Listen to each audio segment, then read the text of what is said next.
오늘 우리가 읽은 본문 말씀을 통해서 우리는 사울에게 큰 영향력을 미치던 악한 영, 악령을 하나님을 찬양함으로 몰아내고 이스라엘 백성들 전체들이 꼼짝도 하지 못했던 그 강력한 블레셋의 골리앗을 한 칼에 무찌르고, 그래서 이스라엘 백성들 전체에게 칭송과 기대를 받다가 군대 대장도 되고 왕 사울의 사위도 되어서 잘 나가던 다윗이 결국 본격적으로 도피 생활을 시작하는 지점이 오늘 본문 말씀입니다.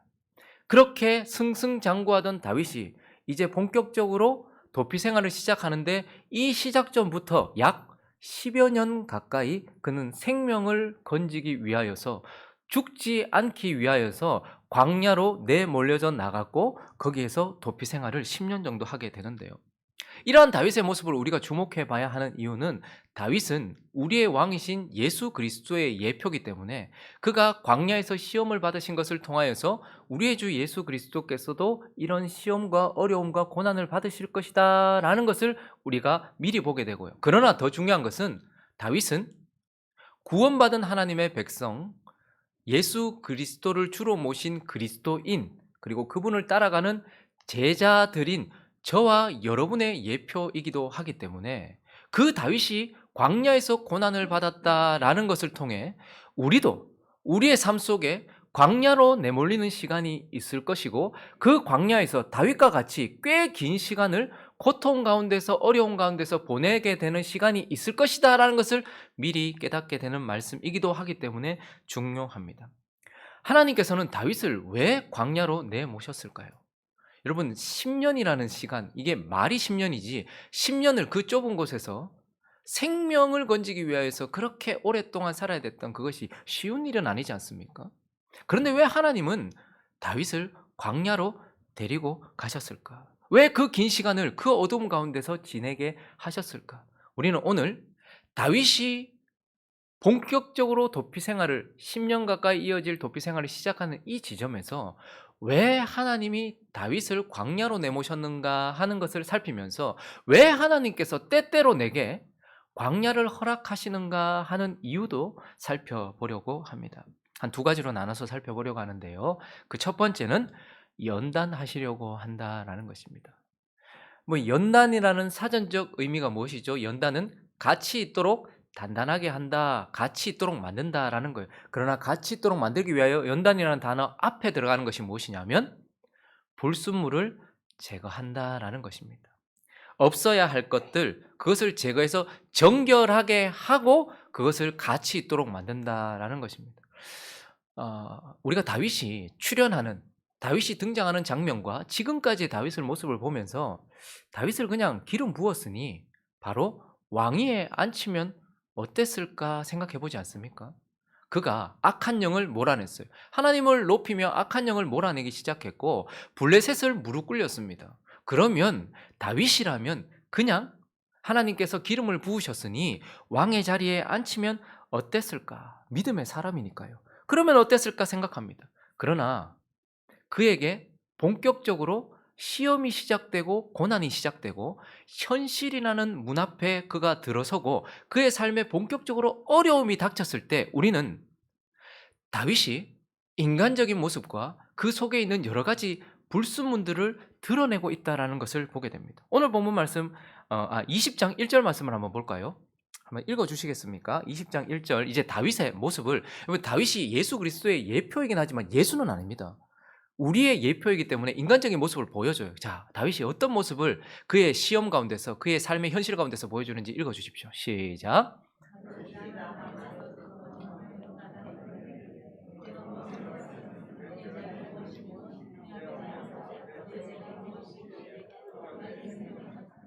지금 저 단순히 그냥 이렇게 가는 것 같지만 아주 흥분해 있어요. 지금 매우 흥분해 있는 상태에서 다윗이 어디에서 도망하였대요?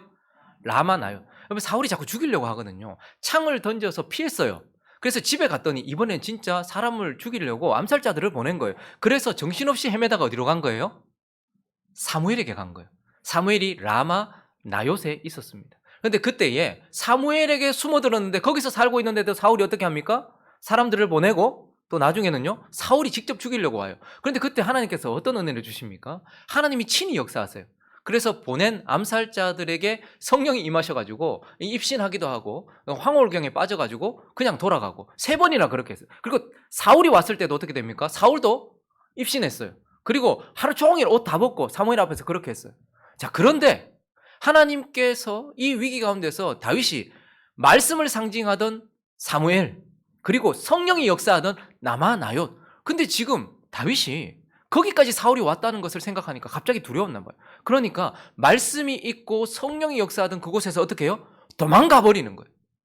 사울이 하나님을 기다리지 못했던 모습과 지금 비슷한 모습이 드러나고 있는 것을 우리는 보게 됩니다.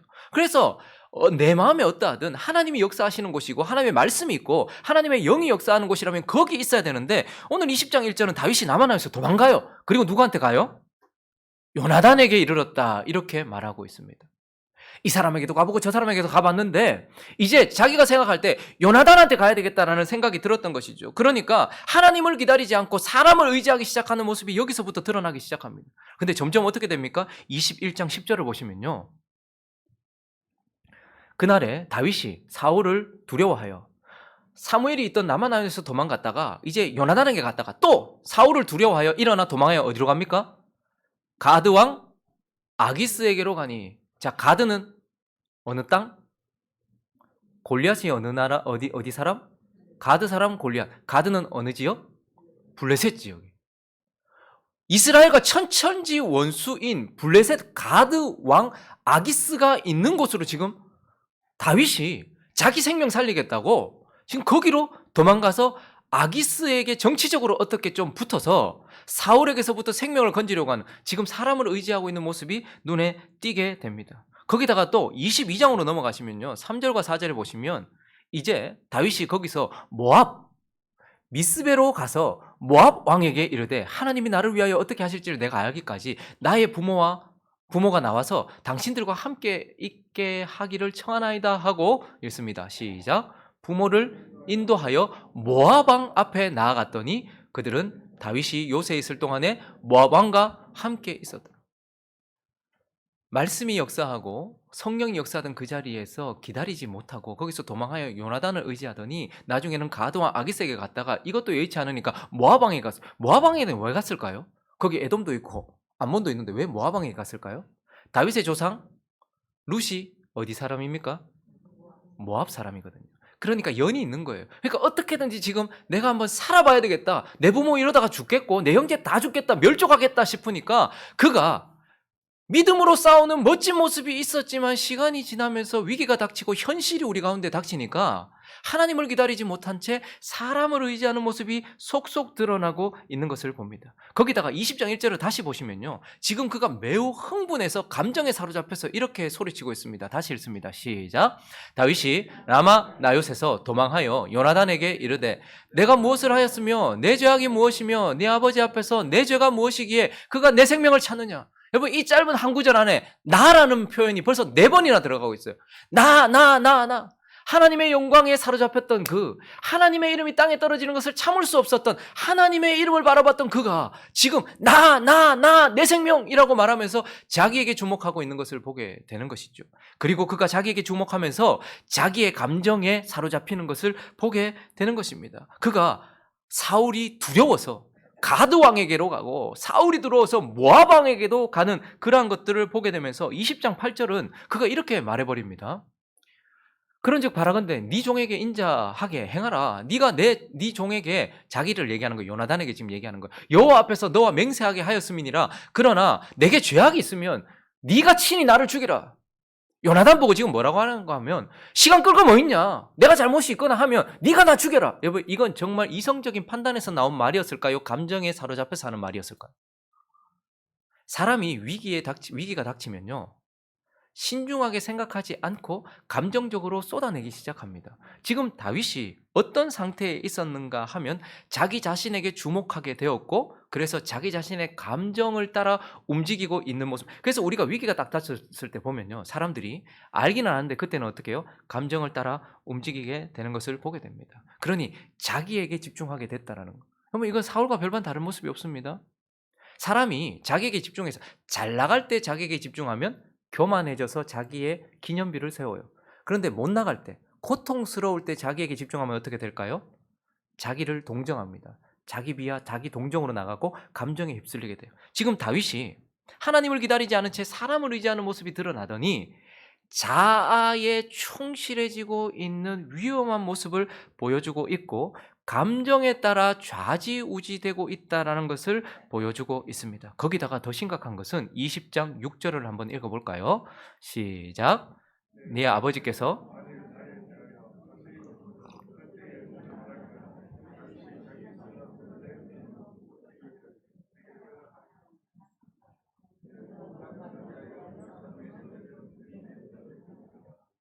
요나단에게 말해요. 네 아버지께서 만일 나에게 대해 자세히 묻거든 그때 너는 말하기를 다윗이 자기 성 베들레헴으로 급히 가기를 내게 허락하여 달라고 간청했다. 여러분 이거 참말입니까? 거짓말입니까? 다윗이 지금 요나단에게 거짓말을 시키도록 하고 있다라는 것을 보게 돼요. 여러분 우리가 어쩔 수 없었다.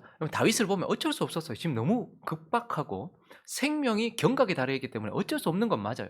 근데 지금 다윗이 처음 보였던 모습에서 점점 더 그 속에 있었던 보이지 않았던 그 믿음 때문에 가려져서 그 멋진 모습 때문에 가려져서 보이지 않았던 그 속에 꽁꽁 숨어 있었던 불순물들이 하나하나 드러나는데 하나님이 아니라 사람을 의지하던 사울과 같은 모습이 그 속에 있었고 자기 자신에게 주목하면서 감정에 휩쓸리고 있는 사울과 같은 모습이 그에게 있고 거기다가 결국은요 죄를 짓고 있는 모습을 보게 되는 거예요. 거짓말을 하기 시작한다라는 것을 보게 됩니다. 21장 1절과 2절도 보면요. 그가 이번에는 또 제사장 앞에서도 거짓말 시켜요. 왕 앞에서 거짓말을 시켰던 그가 이제 다윗이 노베 가서 제사장이 노업 땅에 있었거든요. 아히멜렉이라는 제사장이 그 당시에 사역을 하고 있었습니다. 그랬더니 아히멜렉이 떨며 다윗을 영접하여 좀 행색을 보니까 뭔가 좀 다르거든요. 근데 지금처럼 통신이 발달해 있기 때문에 사울이 다윗을 죽이려고 한다 뭐 이런 소식들이 급하게 가지 않지 않습니까? 멀리 떨어져 있었으니까 지금 사울과 다윗의 상황이 어떤지 정확하게 몰랐단 말이죠. 그런데 좀 상태가 심각지 않다라는 것을 이 아히멜렉이 느꼈어요. 제사장이. 그래서 어찌하여 네가 홀로 왔고 함께하는 자는 아무도 없이 이렇게 뭔가 이상한 모습으로 왔니? 라고 물었더니 2절요. 시작. 다윗이 제사장 아히멜렉에게 이르되 왕이 내게 일을 명령하고 이르시기를 내가 너를 보내는 것과 내게 명령한 일은 아무것도 사람에게 알리지 말라 하시기로 내가 나의 소년들을 이러이러한 곳으로 오라고 말하였나이다 라고 말하면서 지금 제사장 앞에서 거짓말을 시키고 있는 것을 보게 살기 위해서 거짓말을 여러분 근데 이 거짓말을 믿고서 떡을 내주고 칼을 내줬던 아히멜렉과 그의 모든 가족들과 이 놉 땅에 있던 아이까지 젖먹이 아이까지 어떻게 됩니까? 일단 숫자에 들어가는 사람 85명이 거기 제사장이 거기서 다 죽어요. 이 거짓말 하나 때문에 이런 일이 일어났다라는 것을 보게 되지요. 그리고 21장 12절과 13절을 한번 보십시오. 다윗이 지금 너무 정신이 없어가지고 블레셋 땅으로 넘어갔다 보면 골리앗 죽였잖아요. 근데 그 가드왕 아기스에게 가드 사람 골리앗을 죽여놓고 가드왕 아기스에게 갔어요. 이거 정치적으로 좀 이용해 먹으려고 했겠죠. 그래서 그 강력한 다윗이 이쪽으로 오면 블레셋이 좀 뒷배가 돼주지 않을까 생각으로 갔을 것 같아요. 근데 다윗이 거기 갔더니 신하들이 뭐라고 수군거립니까? 저거 골리앗 죽였던 다윗 아니냐? 사울은 천천히요 다윗은 만만이라고 했던 그 사람 아니냐? 라고 이야기를 했더니 다윗이 이 말을 그의 마음에 그러니까 저거 죽여야 된다 라는 말이 퍼졌겠죠. 그랬더니 이 말을 그의 마음에 두고 가드왕 아기스를 심히 두려워해요. 사울도 두려워하고 지금 계속 감정에 휘둘리고 있어요. 심히 두려워하여서 읽습니다. 시작. 그들 앞에서 그의 행동을 변하여 미친 채하고 대문짝에 끄적거리며 침을 수염해. 미친 사람 보셨어요? 침을 질질 흘리면서 끄적끄적거리면서 미친 척을 하는 거예요. 얼마 전까지만 해도 믿음으로 골리앗을 한 칼에 넘어뜨렸던 육신과 싸우던 그가 지금 그 육신 앞에 완전히 무릎을 꿇고 있는 모습. 이것이 현실 앞에 서 있는 이것이 시험 앞에 서 있는 다윗 안에 있었던 불순물과 여러 가지 죄악된 모습이었습니다. 우리는 다윗이 완전해 보였고 다윗이 괜찮아 보였지만 완전한 자 같았지만 그러나 우리는 이제 그의 현실 앞에 실제로 어려움과 고난과 위기가 닥치니까 그가 자아를 추구하고 있다라는 것과 그가 죄악 가운데 빠지고 있다라는 것과 그가 육신에 결국 무릎 꿇어버리는 것을 우리는 확인하게 되는 것이고 그래서 하나님께서 어떻게 하시는 거예요? 그를 광야로 데리고 나아가시는 것입니다.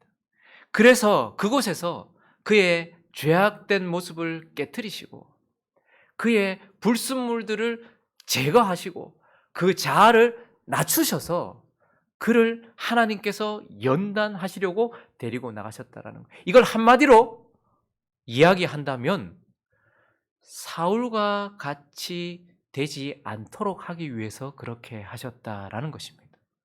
첫 번째 왕 사울과 같이 되지 않도록 하시기 위하여. 그러면 사울에게는 없고 다윗에게는 있는 것이 무엇입니까? 사울에게는 없고 다윗에게만 있는 것. 그게 바로 광야의 연단 시간입니다. 사울은 왕으로 기름 부음 받자마자 사람들 앞에서 공적으로 제비 뽑기를 통하여서 왕위에 등극하게 되었고 그때부터 바로 왕이 되었어요. 그래서 사울은 시작하자마자 틀렸던 자였어요. 근데 그에게는 처음부터 기름 부음 받고 바로 왕위에 올라갔고 거기서부터 틀린 삶을 살아갔고 죄악에 빠졌고 자아를 추구했단 말입니다. 근데 사울에게 보니까 뭐가 없어요? 광야의 연단이 없었다라는 것입니다. 그런데 하나님 다윗은 어떻게 하십니까? 기름을 부어놓고 10년이라는 시간 동안 광야로 내몰아서 거기에서 어떻게 하시는 거예요? 사실 사울이나 다윗이나 그 속을 들여다보면 50보 100보였습니다.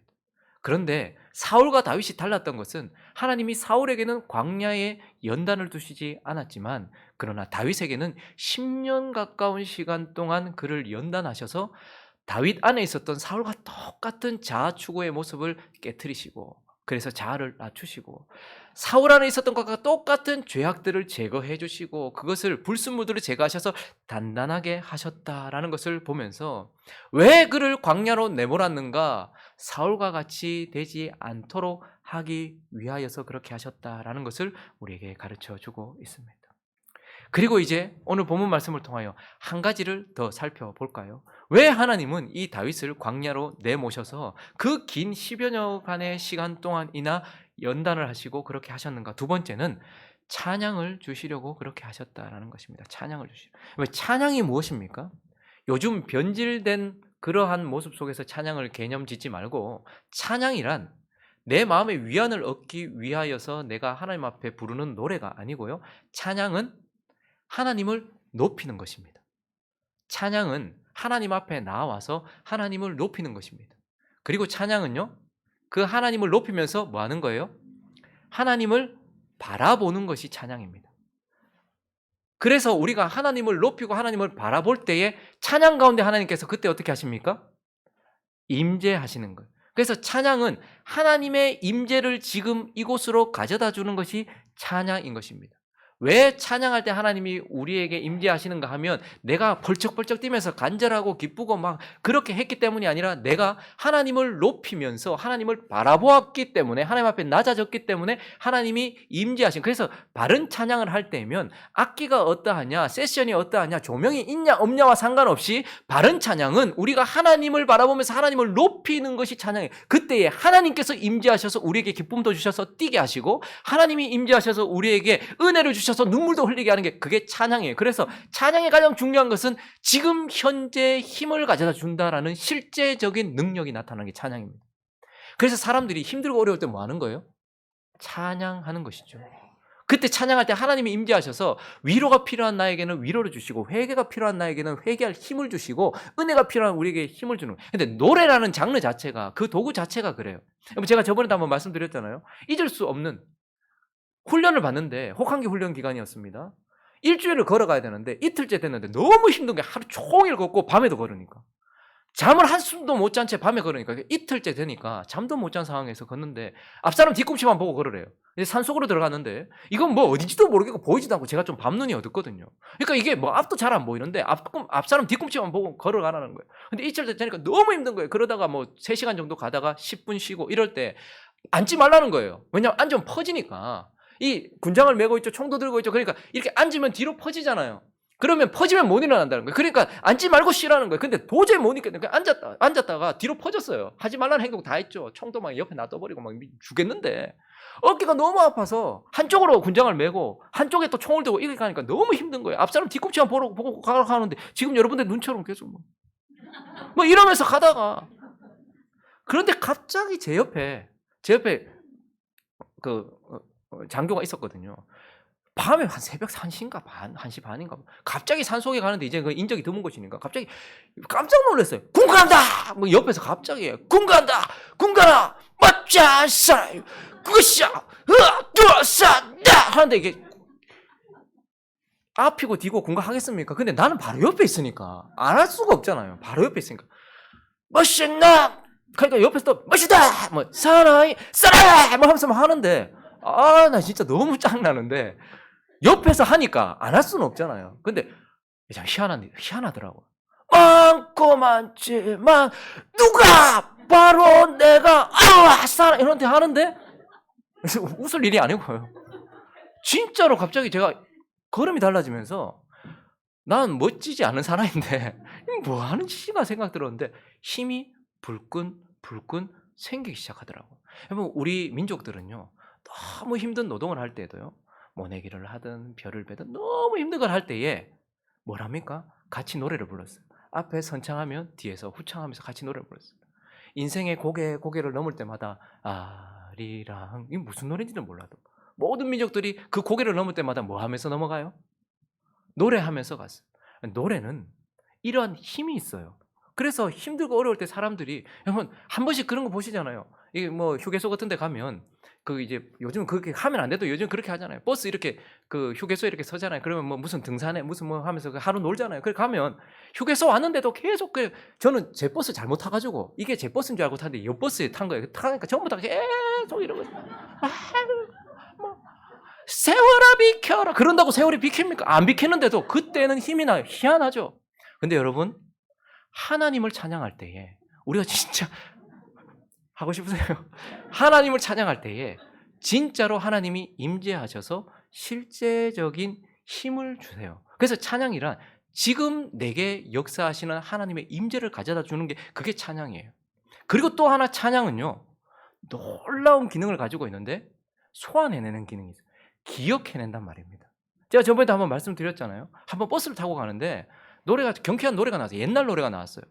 근데 갑자기 마음이 너무 어두워지는 거예요. 갑자기 진짜 슬퍼지는 거예요. 제 마음이 슬퍼지는 거예요.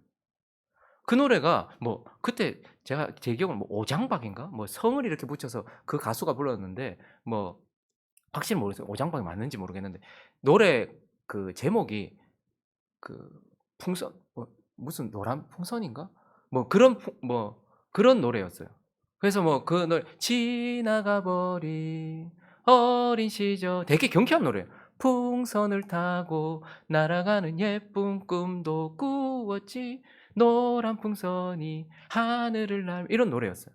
근데 그 경쾌한 노래가 막 흐르는데 제 마음이 너무 어두워지는 거예요. 너무 슬픈 거예요. 근데 가만히 생각을 해보니까 제가 초등학교 3학년 때, 4학년 때, 5학년 때 우리 가정이 되게 힘들고 어려웠을 때에 그때 한창 나오던 노래였어요. 가게에 앉아 있으면 계속 그 노래가 나왔는데 난 나가서 놀지도 못하고 너무 힘들고 어려운데 그 노래를 계속 들었거든요. 그러니까 이 노래를 들었더니 그때의 어렵고 힘들었던 상황이 고스란히 저한테 살아나고요. 그리고 그때의 감정들이 고스란히 내게 전달이 되면서 그때 있었던 일들이 기억이 나는 거예요. 가사도 저는 그 이후에 그 노래를 불러본 적도 없어요. 근데 가사가 저한테 살아나기 시작하는. 여러분 찬양이 어떤 힘을 가지고 있느냐 하면 내게 있었던 현재에 불렀던 그 찬양을 나중에 내가 어떤 순간에 부르면 그때 있었던 그 일이 고스란히 내게 살아나게 하고요. 동시에 뭐가 함께 살아날까요? 우리에게는 누가 계십니까? 하나님이 계시잖아요. 그래서 거기에 역사하셨던 하나님에 대한 기억과 거기에서 은혜를 주셨던 하나님의 은혜도 동시에 살아나요. 그래서 찬양이란 지금 현재 내게 힘을 주기도 하지만 역사하셨던 하나님을 지금 소환해내어서 그때의 그분을 기억하게 만들고 그 은혜를 다시 기억나게 함으로써 내가 누구의 백성인지를 기억하게 하는 것, 그런 힘을 가지고 있는 것이 찬양이라는 것. 그런데 자, 다윗이 지금 광야로 내몰렸습니다. 사무엘기는 다윗에게 일어났던 객관적인 역사를 우리에게 보여줘요. 그가 어떻게 어디에서 어떻게 됐는지 그걸 보여줘요. 그런데 이때에 지금 오늘 본문 말씀 21장 여기에서 어떤 일이 있었습니까? 이 광야로 몰렸을 때 21장 10절을 다시 보시면요. 그날에 다윗이 사울을 두려워 일어나 도망하여 어디로 갔다고요? 가드왕 아기스에게로 갔고 그때 13절은 또 뭐라고 얘기합니까? 그들 앞에서 그의 행동을 변하여 미친 채하고 대문짝 정말 절대 기억하고 싶지 않은 상황이었지 않겠습니까? 다윗의 인생에 최악으로 수치스러운 상황이었을 것입니다. 그런데 그 광야에 내몰려서 살기 위해서 했던 그때에 다윗이 뭘 했을까요? 놀라운 사실은 시편 34편 하나님을 찬양했다는 거예요. 표제를 한번 볼까요? 시편 34편이 지금 이 순간, 자, 표제는 이 시가 언제 불려졌는가를 우리에게 가르쳐줘요. 다윗이 아비멜렉, 여기서 가드왕 아기스라고 하는데 아기스는 이름이었을 거고 아비멜렉은 왕의 칭호예요. 이집트의 왕 바로도 이름이 아니고 바로라는 칭호죠. 그러니까 다윗이 아비멜렉, 가드왕 아기스 앞에서 뭐 하다가? 미친 체 하다가 쫓겨나서 지은 시. 그러니까 그 순간 그는 미친 체 하면서 침을 질질 흘리고 있으면서도 지금 부끄러운 모습이면서도 그래도 어쨌든 하나님께서 도와주시고 그래서 제가 속아서 나를 살려달라고 그렇게 하나님을 찬양하고 있었고 그 이후에 그 순간을 기억하면서 뭐 한 거예요? 찬양을 하고 있었다. 하나님을 찬양했고 찬양을 지어서 만들었다라고 얘기하고 있는 거예요. 오늘 이 21장에 있었던 그 광야의 역사 속에서 그 시간을 지나는 다윗이 그 순간에 함께 하셨던 하나님을 잊지 않으려고 그때 찬양을 지어서 놓았다. 그래서 이 찬양을 나중에도 부르는 것이죠. 거기다가 오늘 22장 1절과 2절은요. 그가 또 어디에 있었습니까? 읽어볼까요? 시작. 그러므로 다윗이 그곳을 떠나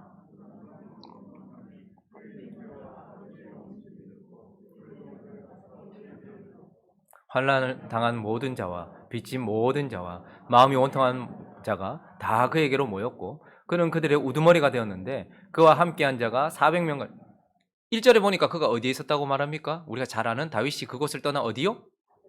굴은 터널은 저기에 빛이 있어서 통로예요. 그러나 굴은 끝이에요. 그러니까 그가 굴에 있었다라고 말하고 있습니다. 자, 그런데 이때에 모든 환난당한 자, 원통한 자, 빚진 자 이런 자들 우두머리가 되어가지고 거기 굴에 자기 형제, 부모까지 거기 다 같이 있었다고 얘기해요. 근데 그때에 그 굴에서 다윗은 뭘 했을까요? 놀라운 사실은 그 굴에서 하나님을 찬양했다. 시편 57편을 볼까요? 표제 읽어보겠습니다. 시작. 다윗의 믹담시 인도자를 따라 알다스에세 맞춘 노래. 다윗이 사울을 피하여 굴에 있던 그때에도 다윗이 뭘 했다는 거예요? 하나님을 찬양하고 하나님을 기억하고 하나님을 의뢰하고 하나님께 도와달라고 하나님께 메어 달리고 있었고 그런데 잠깐만요. 다윗의 뭐라고요? 믹탐이라고 얘기해요. 저건 황금시 혹은 그러니까 높은 그러니까 금원이라고 할 수 있어요.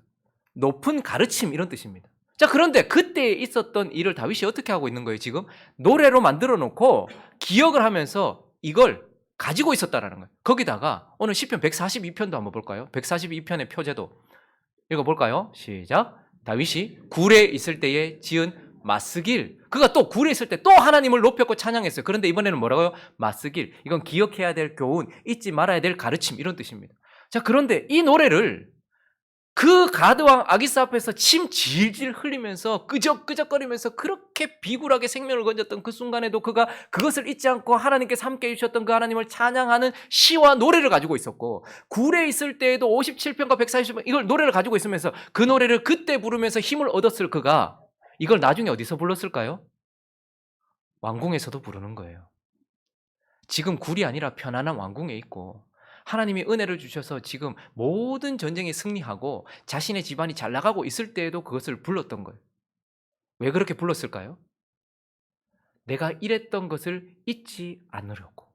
그리고 그랬던 상황 속에서 역사하셨던 하나님을 잊지 않도록 하기 위하여서 그렇게 했고 결국 하나님은 그를 광야로 내모셨고 거기에서 한탄과 원망과 우울증을 주신 것이 아니라 하나님을 향한 간절한 노래와 찬양을 주셨고 그것을 간직하게 하시면서 그로 인하여 찬양으로 인하여서 그가 다듬어질 수 있도록 이걸 또 한마디로 한다면 하나님이 솔로몬과 다르게 하시려고 그에게 노래를 주셨다라는 거예요. 1대 왕 사울에게는 있고 2대 왕 다윗에게는 사울에게는 없고 다윗에게는 있었던 게 연단이라면 2대 왕 3대 왕 솔로몬에게는 없고 2대 왕 다윗에게만 있는 것은 또 뭘까요?